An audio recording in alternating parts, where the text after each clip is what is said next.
जय जय श्री राधे, हर हर महादेव। शौर्य जागरण यात्रा के पूरे श्री माधवदास जी महाराज, श्री बिहारीदास जी महाराज और प्रांत संयोजक श्री प्रेम जी, अन्य सभी अतिथिगण, संभ्रांत बंधुओं, माताओं, बहनों, कल मैं इस यात्रा में सीकर में था। एक आदमी ने मेरे से प्रश्न किया कि बाबा जी ओ कौन सो जागरण आएगो, आपके मन में भी किसी का होगा, ओ इस समय क्यों जागरण आ गया।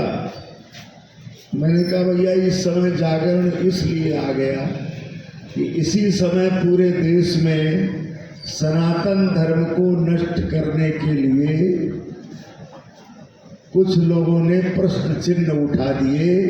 इसलिए बजरंग दल ऐसे समय में चुप बैठने वाला आज सनातन धर्म पर, रामचरितमानस पर, राम पर, कृष्ण पर कितने असद आलाप लोगों ने इकट्ठा किए।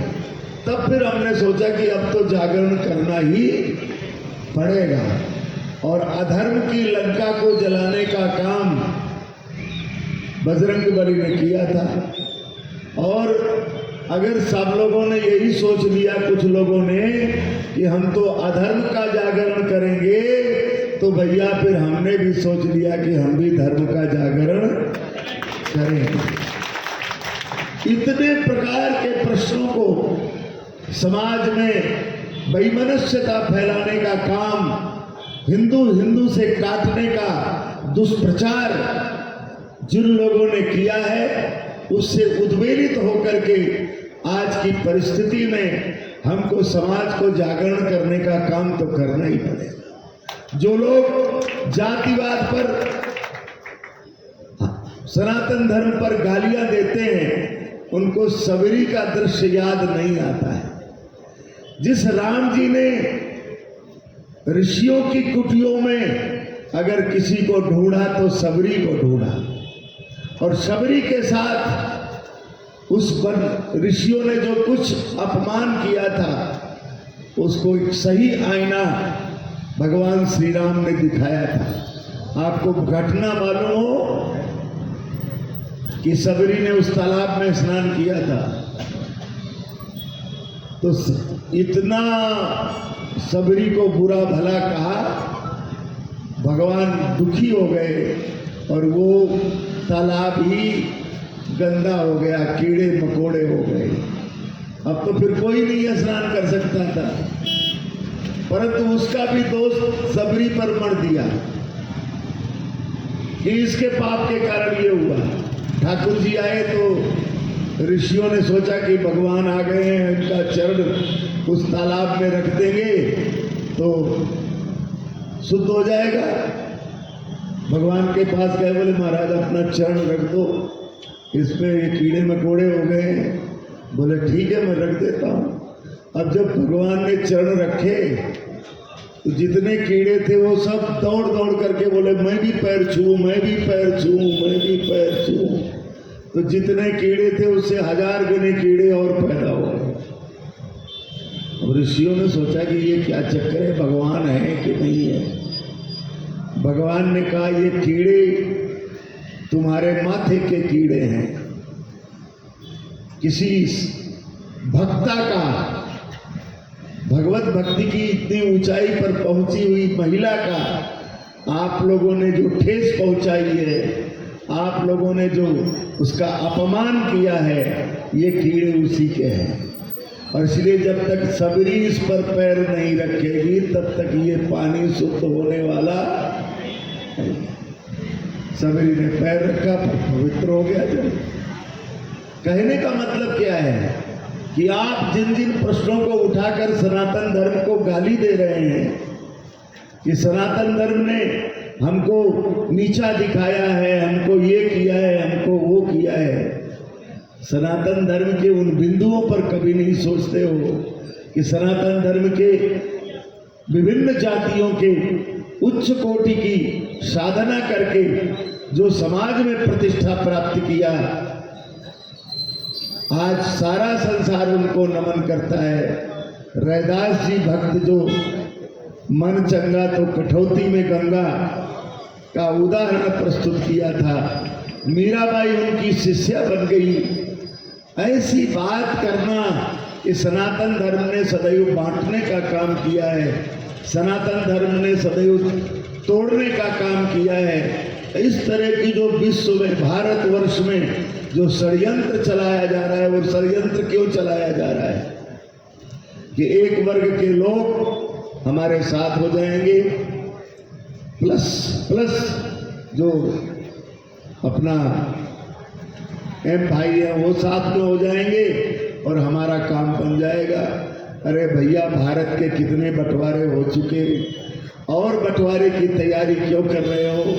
हिंदू समाज को कभी बंटना नहीं चाहिए। हिंदू समाज अपना अपमान, मान बिंदुओं का अपमान, अपने श्रद्धास्पदों का अपमान, अपने धर्म ग्रंथों का अपमान बिल्कुल सहन नहीं करेगा।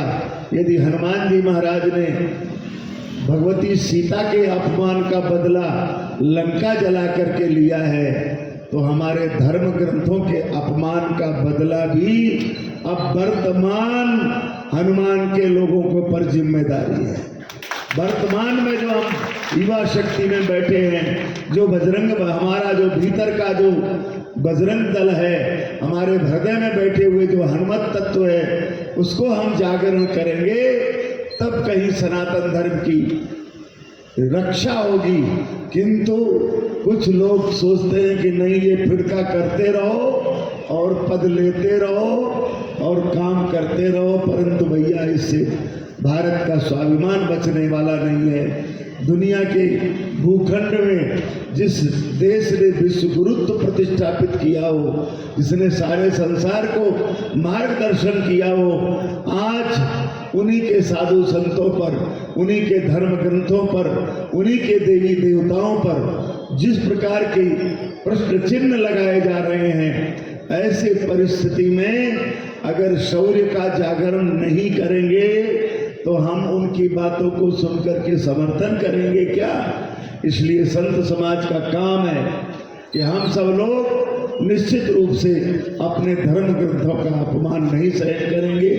धर्म ग्रंथों में जिस व्यवस्था को बनाया है, उसके साथ ही साथ धर्म ग्रंथों ने भगवान के भक्त किसी जाति के हों, चाहे वो कबीरदास जी हों, चाहे रैदास जी हों, सेना भक्त हों, भगवान रामानंदाचार्य जी महाराज ने धन्ना जाट 12 शिष्य बना करके उन्होंने एक समरसता का वायुमंडल संसार में प्रस्तुत किया, और वो प्रस्तुत करके उन्होंने बताया कि नहीं, सर्वे प्रपत्तिरधिकारिणो मता, भगवान की भक्ति करने का जाति बंधन नहीं है, प्रत्येक जाति का व्यक्ति भगवान की प्राप्ति कर सकता है।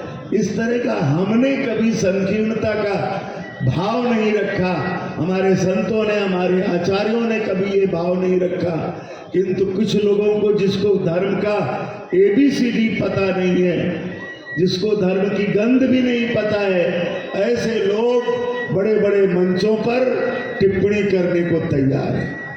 हमारे मन को जो ठेस पहुंचा रहे हैं, हमारे श्रद्धा के साथ जो आघात कर रहे हैं, इसलिए इन आघात के प्रतिक्रिया के रूप में आप सबको मालूम होना चाहिए, वशिष्ठ जी को आलिंगन करने के लिए दौड़ा हुआ है कि आप अगर हमारे धर्म ग्रंथों का अपमान करोगे, हमारे संतों का अपमान करोगे, हमारी आस्था को चोट पहुंचाओगे, तो हम सहन करने वाले नहीं हैं। हम एक उदात्त विचारधारा के लोग हैं। जिस उदात्त विचारधारा को दुनिया नमन करती है, जिस दुनिया ने जिसको